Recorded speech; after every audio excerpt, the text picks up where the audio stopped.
Gerai.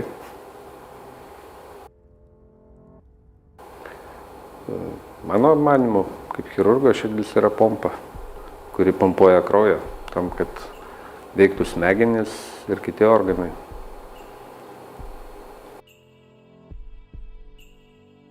Menas variklis, kuris suka mūsų mintis, į paviršių iškelia ir leidžiasi jomis pasidalinti.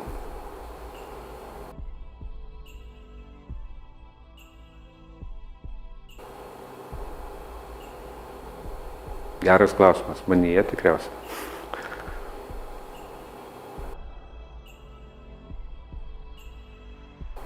Širdies chirurgas. Žmogus, kuris kiekvieną dieną liečia širdį.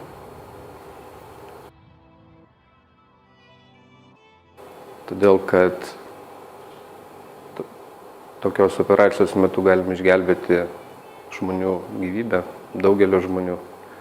Ir dabar, kai šnekam, vyksta kažkur tai pasaulyje transplantacija. Per metus pasaulyje persodinama 4000 širdžių, tai kiekvieną dieną po 10. Persodinama 300 širdžių vaikams. Reiškia, šiandien irgi bus persodinta širdis kokiam nors vaikui viename iš žemės kampelių.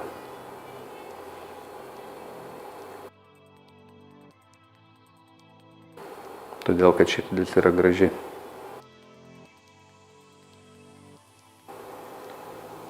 Dėl širdies jie bijo, kad kažkas tai paims dalelę jų sielos ir patalpins į kitą kūną. Tie, kuriems reikia širdies, jie irgi bijo, kad jie taps kitokiais žmonėmis, kai jiems persodins širdį.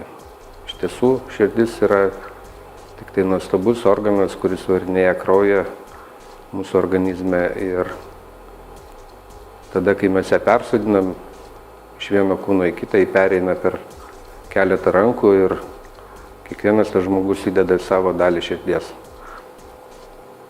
Siela tikriausiai gyvena ne širdyje, o žmonių smegenyse.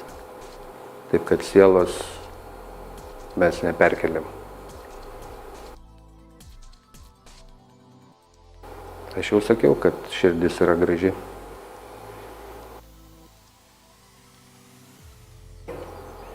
Netiesiogiai prasidėjo nuo to, kad pirmasis žmogus pasaulyje, kuriam buvo persodinta širdis, yra kilęs iš Kauno, Luisas Vaškanskis, kuriam pirmam 1967 metais buvo persodinta širdis. Po 20 metų pirmoji transplantacija buvo atlikta Lietuvoje. Tai 1987 metų rugsėjo 2. Dabar jau persodinta virš apie 150 širdžių Lietuvoje.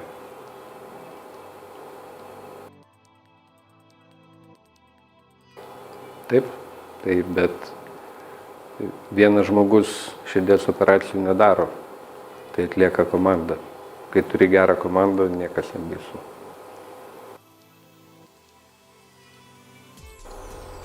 Išoperavęs keletą tūkstančių, o persodinęs virš 30.